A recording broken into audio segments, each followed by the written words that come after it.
하나님의 섭리로 저희들을 이렇게 한자리에 불러 모아 주셨는데 하나님의 그 권능의 팔이 그 사람들이 모이는 것도 그분께서 통치하신다고 저는 믿거든요.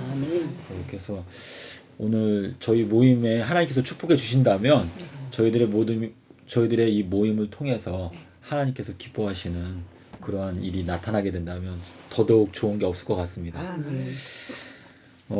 이제 우리 아까 식사하면서 이제 그날과 그 시간은 아무도 모른다. 이제 그것이 우리가 가장 많이 머릿속에 기억하는 말씀인데 마태복음 24장 36절에 보면 이제 예수님께서 마태복음 24장 36절에 말씀을 하시고요. 그 다음에 51절이 될 때까지 예수님께서 그 날과 그 시간이 무엇인지 설명을 해 놓으셨어요. 51절까지. 예. 그래서 여기 마태복음 24장 36절에서 여기에서 예수님께서 말씀하신 게 뭐냐면 그 날과 그리고 뭐라 그랬죠? 그 시간. 그렇죠? 근데 요 그 날과 그 시간은 아무도 모르고 천사들도 모르고 아들도 모르고 오직 아버지만 아신다. 이렇게 말씀하셨는데 저희들이 관심을 가져야 되는 거는 아시는 분에게 집중을 해야 된다고 생각해요. 그래서 아버지께서 아신다. 그것이 이제 저희들의 희망이고 저희들의 소망인데 예수님께서 이 아버지에 대해서 말씀을 하셨는데 이 아버지께서는 우리한테 무엇을 보내주신다고 했죠?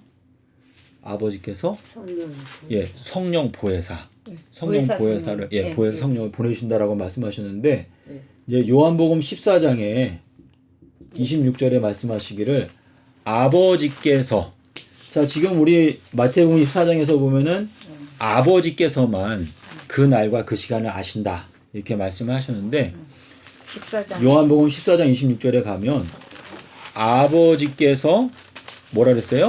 누구의 이름으로? 내 이름으로. 예, 내 이름으로. 거기 찾으셨네. 거기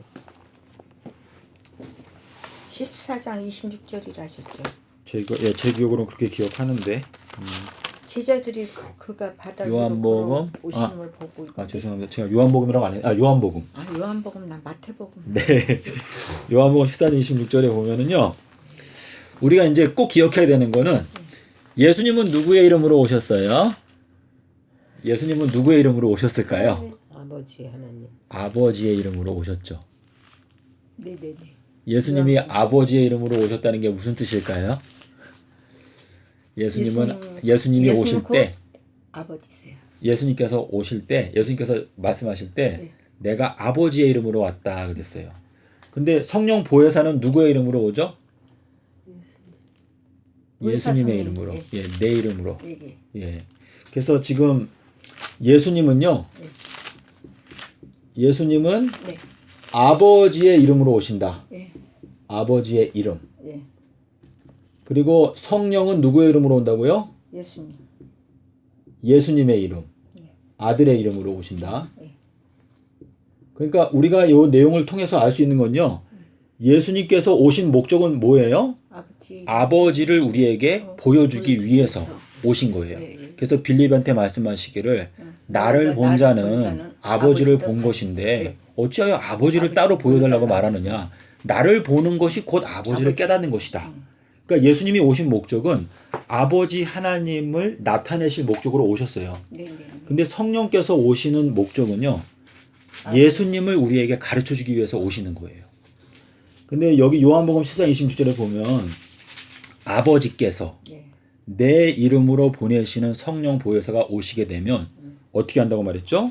26절에 그가 너희들에게 모든 것을 가르치고 내가 너희에게 말한 모든 것을 생각나게 하리라. 그렇죠.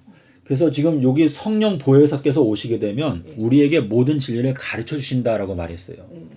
그래서 성령 보혜사가 아버지께서 보내시는 영인데 요한복음 16장 13절에 보면은 뭐라고 말씀하셨냐면 성령께서 오시게 되면 어떻게 한다고 말했죠? 우리에게 장래의 일들을 알려주신다. 진리 가운데로 인도하시리니. 요한복음 그렇죠. 그가 13절에 스스로 말하지 않고 오직 들은 것을 말하며 장래일을 너희에게 알리시니. 예, 장래일을 너희들에게 알려주신다라고 말씀하셨어요. 그래서 우리가 지금 마태복음 24장 36절을 많은 사람들이 재림 날짜 정하는 것은 이거는 절대 금물이다 이렇게 주장을 해요.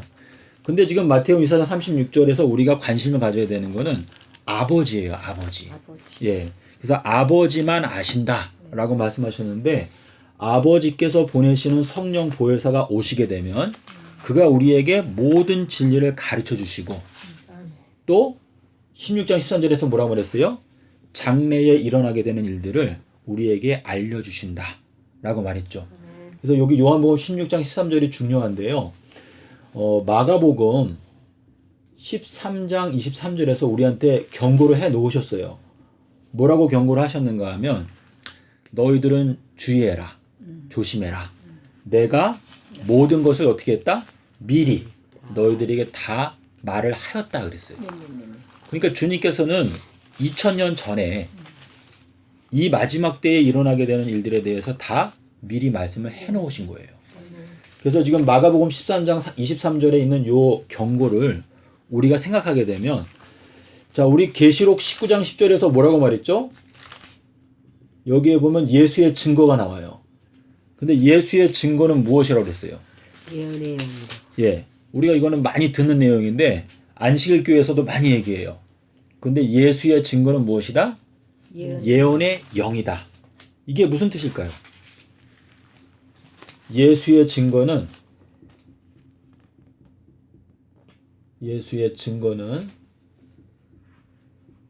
예언의 영이다. 요게 계시록 19장 10절에 말씀하시고 있거든요. 그러면 우리가 이 말씀을 들었을 때 어떻게 이해를 하느냐, 그것이 중요한 것인데 예수께서 가라사대 예수님의 입술을 통해서 나온 그 말씀들은 예언의 말씀이라는 뜻이에요. 그래서 예수님께서 하신 그 모든 말씀들을 우리가 관심을 갖고 바라보게 되면 아, 예언을 깨닫게 도와주시는구나 하는 뜻인데 예수님께서 우리한테 이 지구 역사 십자가 사건부터 새 예루살렘까지를 우리한테 가장 쉽게 설명하신 게 뭐냐면 오늘, 내일, 모레예요. 그래서 이것을 우리가 생각하게 되면 누가복음 13장 32절과 33절에 보면 예수님께서 우리 어린아이들도 깨달을 수 있는 말로 단순하게 말씀하셨는데 내가 걸어가는 길은 오늘과 내일과 모레다 그랬어요. 그럼 여기에서 보면은요. 예수님께서 오늘 그리고 내일 그리고 모레 자, 그 다음에가 제3일이에요.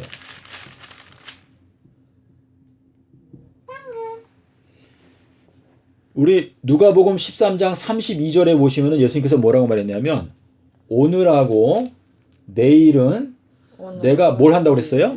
내가 귀신을 쫓아내며 예. 병을 고치.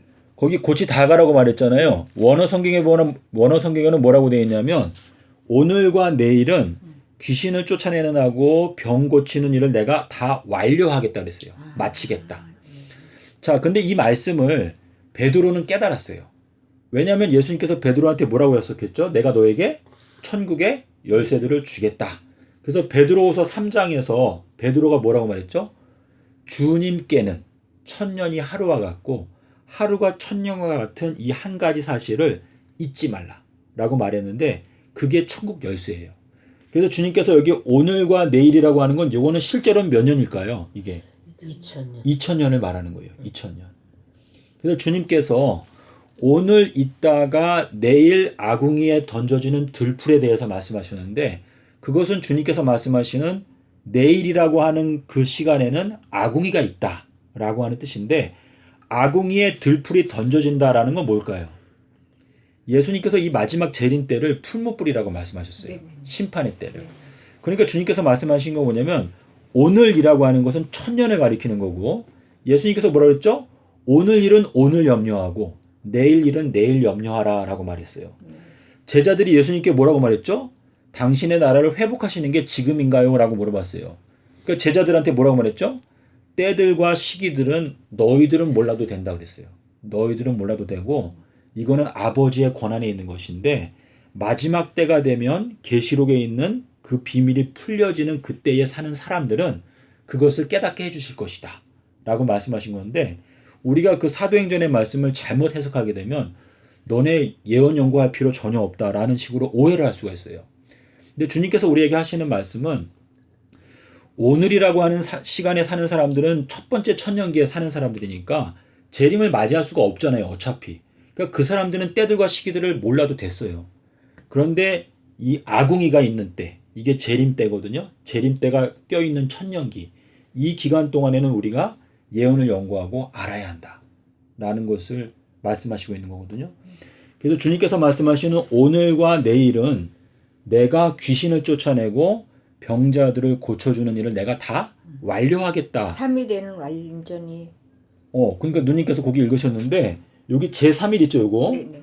요거는 일요일을 말해요, 일요일. 네. 여기는 토요일을 말해요. 그리고 여기는 금요일, 여기는 목요일이거든요.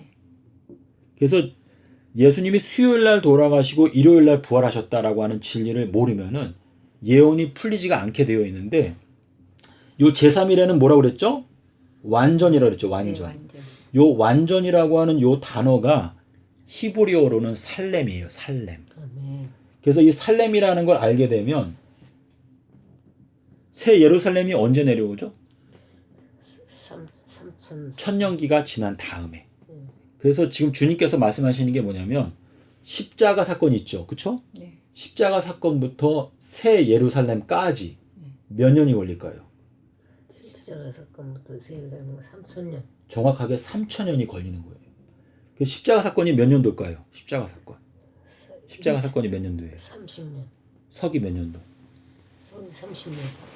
30년. 30년요? 네. AD 30년. 서기 30년도가 십자가 사건인데 그 십자가 사건이 서기 30년에 있다는 거를 기독교인들이 몰라요. 아무도 몰라요. 서기 30년이에요. 예.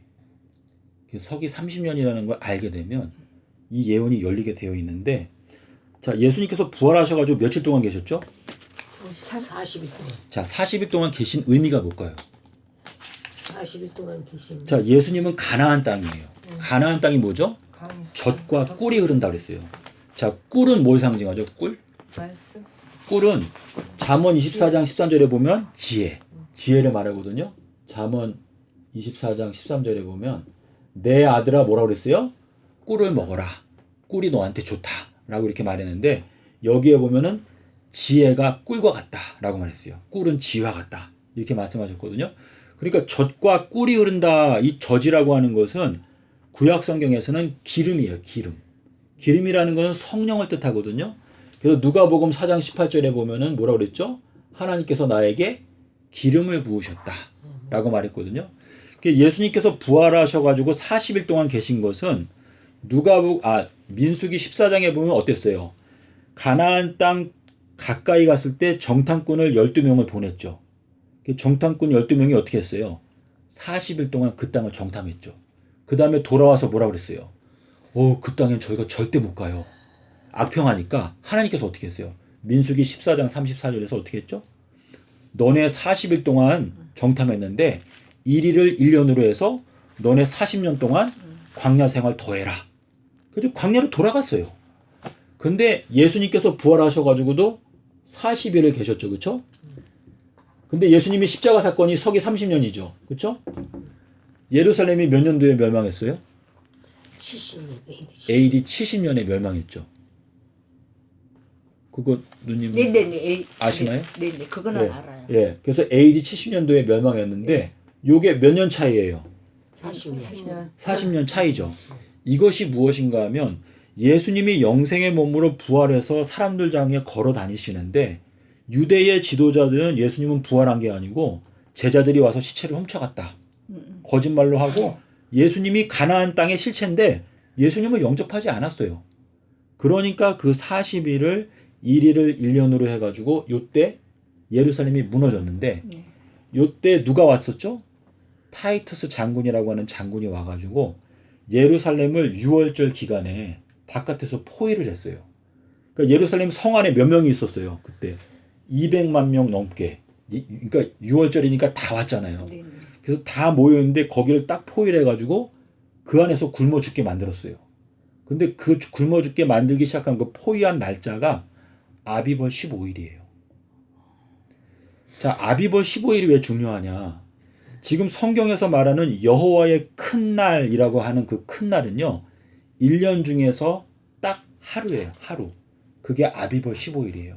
그래서 아비벌 15일은 요한복음 19장 31절에 뭐라고 나오죠? 예수님께서 십자가에 달려 계실 때 그 안식일은 큰 날이기 때문에 빨리 그 시체를 내려서 장사를 지내려고 했다라고 지금 말씀을 하시고 있거든요. 그래서 지금 이 예수님께서는요, 그분의 생애를 통해서 우리한테 미래를 환하게 열어 놓으셨어요. 아멘. 근데 문제는 우리가 성령이 부족하다 보니까 이거를 지난 세월 동안 깨닫지를 못했는데, 지금은 우리가 지금 가나안 땅 가까이 왔거든요.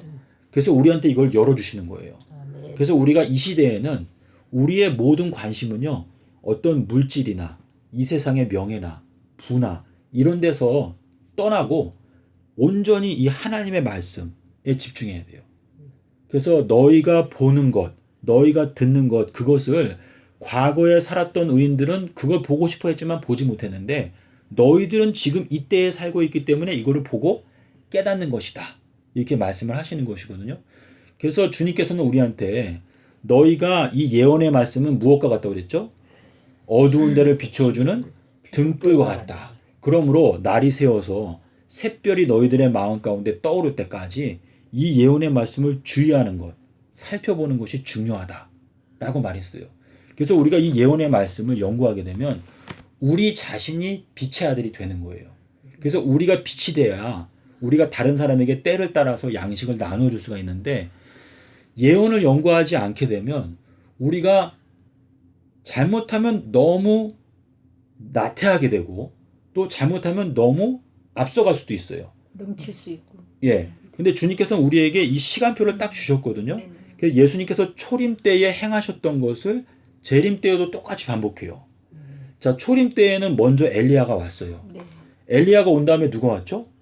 예수님. 예수님이 오셨는데, 예수님께서 나하고 나의 아버지는 두 증인이라고 말했어요. 그 말씀을 혹시, 그러니까 예수님께서 오시기 전에 엘리야가 왔었죠, 그렇죠? 엘리야가 오고 그 다음에 예수님하고 그리고 아버지 하나님, 예수님, 요 두 분이 두 증인이라고 말했어요.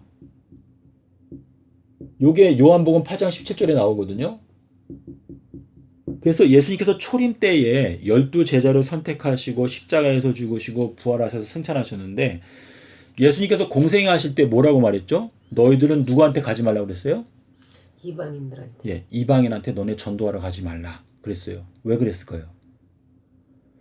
예수님께서 3년 동안 공생하시는 동안에 너네 이방인한테도 가지 말고 사마리아인한테도 가지 말고 누구한테 가라고 그랬죠?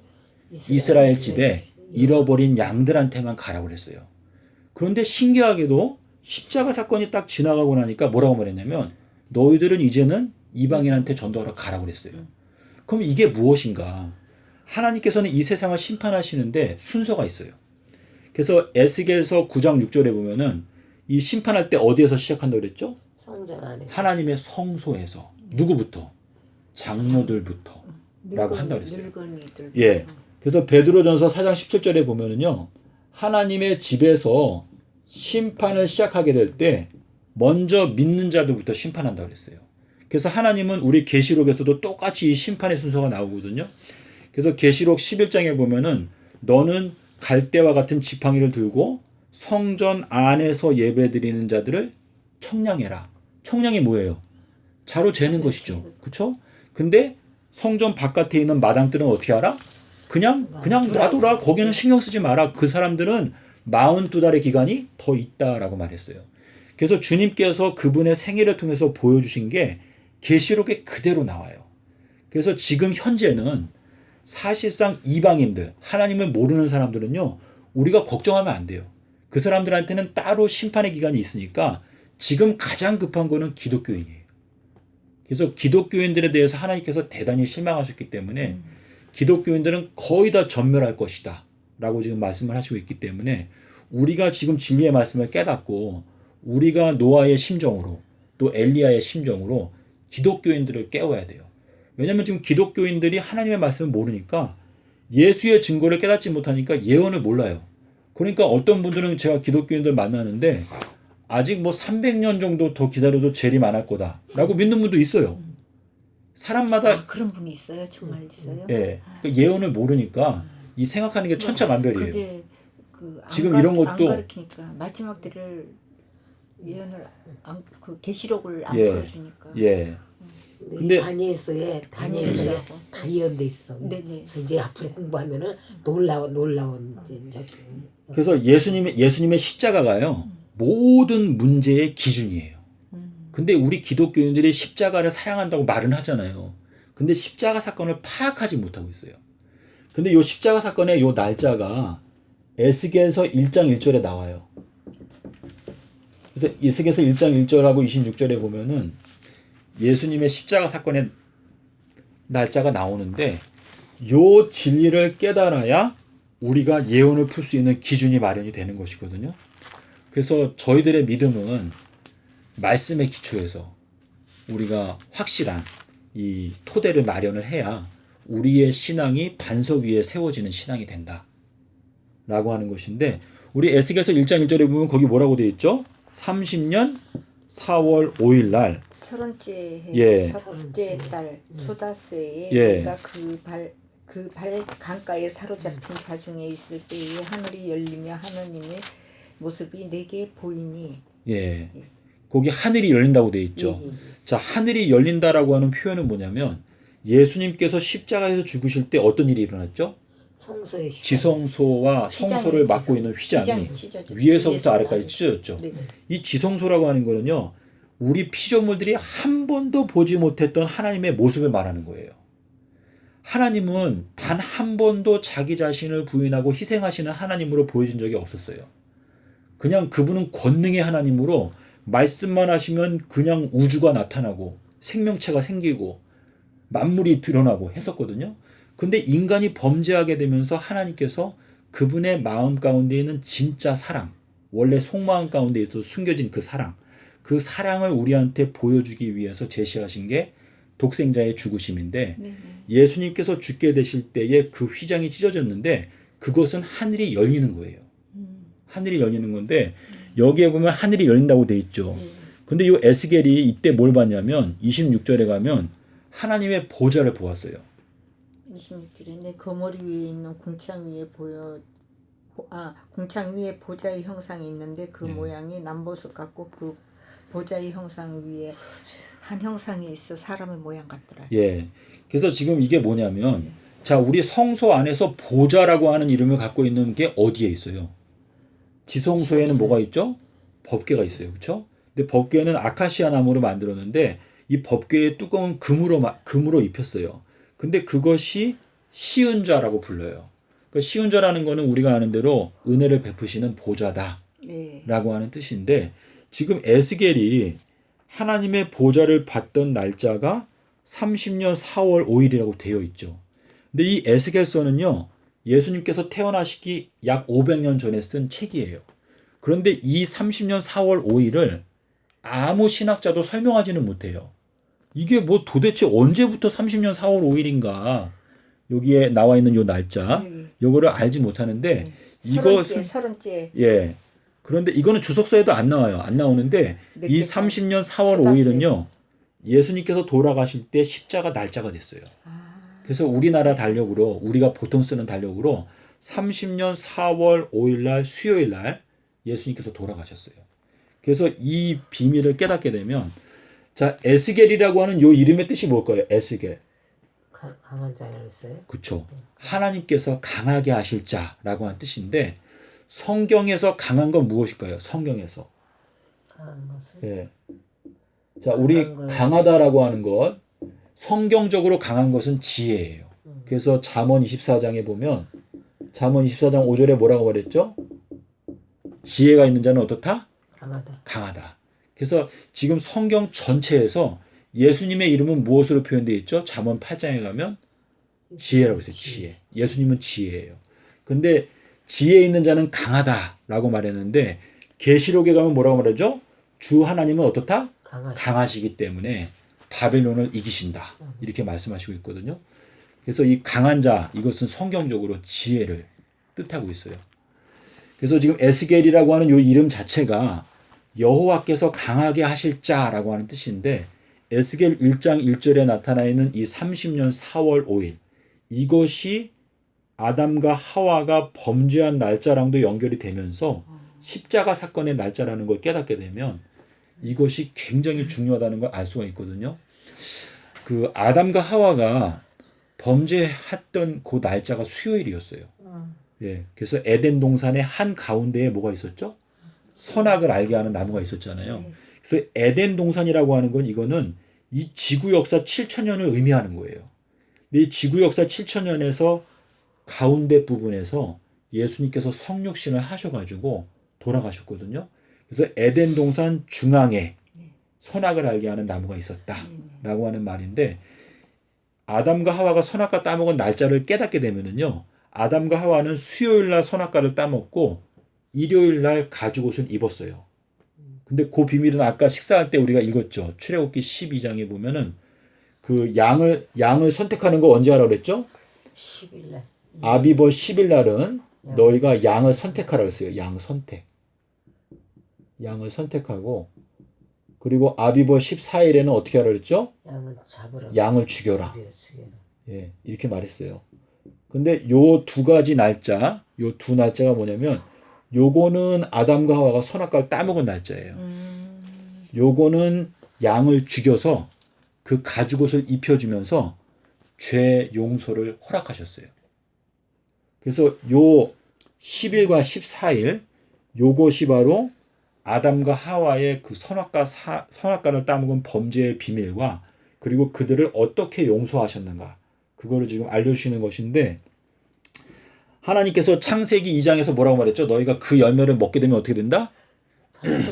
그 당일날 너희들은 반드시 죽는다고 그랬어요. 근데 아담과 하와가 안 죽었죠.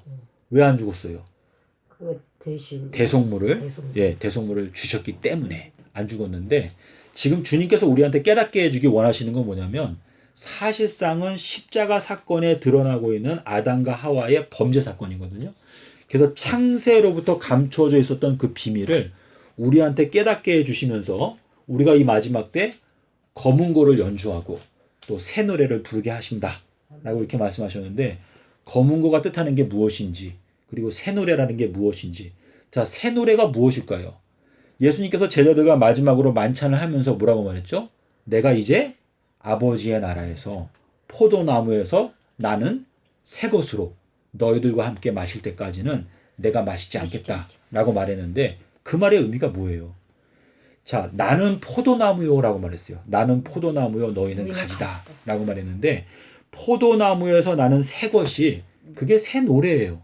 그게 뭐냐면 포도나무는 예수님 자체를 가리키는 거고 예수님 외에 있는 모든 주변 인물들은 전부 다 가지예요. 그래서 우리가 포도나무에서 나는 새 것을 마신다라고 하는 것은 예수께서 가라사대 그 말씀에서 깨우치는 깨우침을 통해서 우리가 노래를 부르고 진리를 증거하게 되는 것이 결국은 새 노래다라고 하는 뜻이거든요.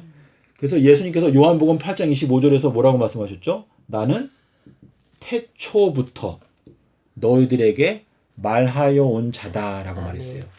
그러니까 예수님께서 얼마나 위대하신 분인데 그분께서 이 땅에 인간으로 오셔서 십자가를 지셨다. 이것이 놀라운 기적이에요.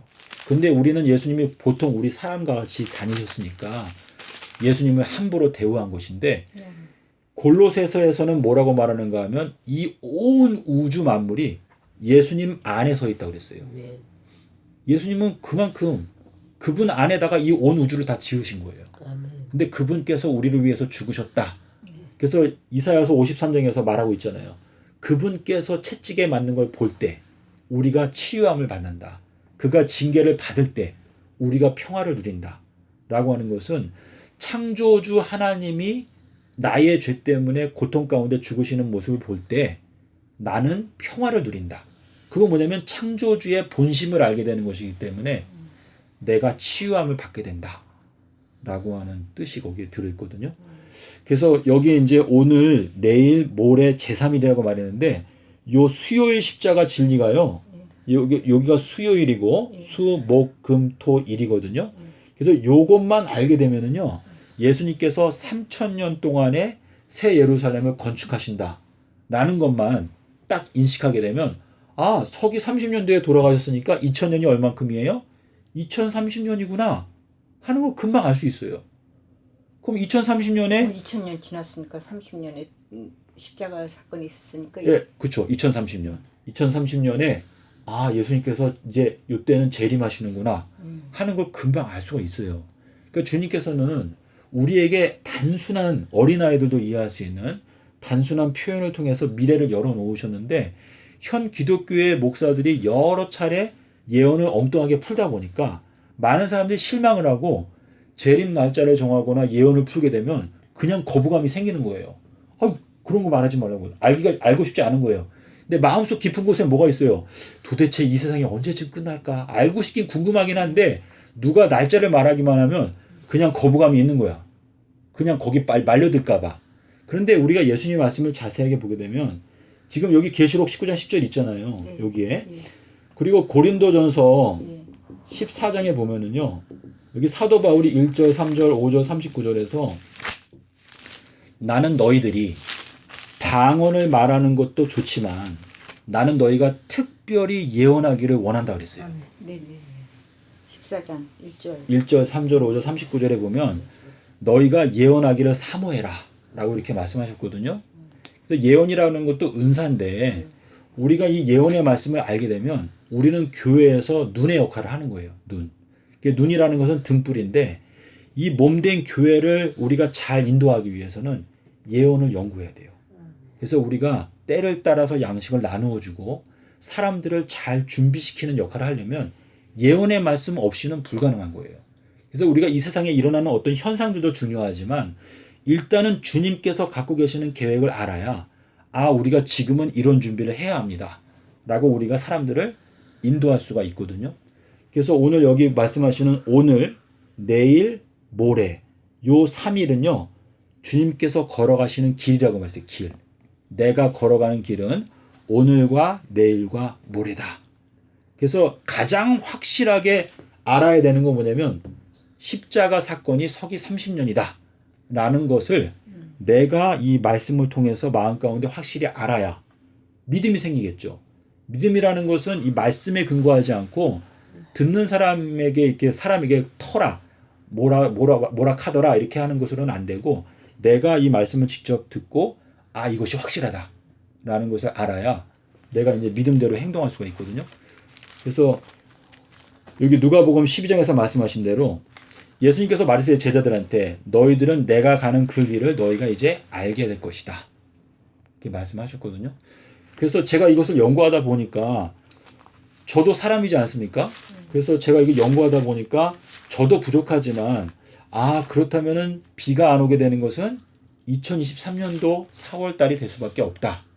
라는 것을 이제 제가 깨닫고 내년도 4월 1일부터는 왜냐면 2030에 오시니까 이제 앞으로 올 빼고 7년. 그렇죠. 그러니까 그래서 올해가 안식년인데 기근이 내년부터. 내년도 4월 1일부터 이제 비가 안 온다라고 지금 증거하고 있는데 마태복음 18장 19절에 보면은요. 예수님께서 말했어요. 너희 중에서 두 사람이 합심해서 기도하게 되면 그 기도를 아버지께서 응답하신다.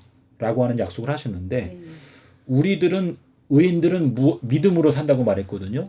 그러니까 우리들은 예수님의 약속을 믿고 우리가 이 1260일 동안 너희 중에 두 사람이 비가 오지 않는 그 예언을 우리가 성취시켜 달라고 기도한다면 예수님께서는 심지어 베드로한테 네가 땅에서 매면 하늘에서도 매인다 라고 약속하셨거든요. 그래서 저는 이제 우리 집사님이랑 저랑 맨날 같이 예배 드리니까 저희가 그걸 가지고 드려요? 아니요. 화, 금, 토 이렇게 예배 이쪽으로 빨리 이사 와야 되겠네. 빨리 오셔야지. 그래서 이제 저희가 기도를 하고 있어요. 그리고 이제 저는 이제 이거를 이제 뭐 신문에도 내고 이제 광고를 해가지고 알아요. 사람들은 알아요. 제가 이걸 주장하고 있다는 걸 알아요.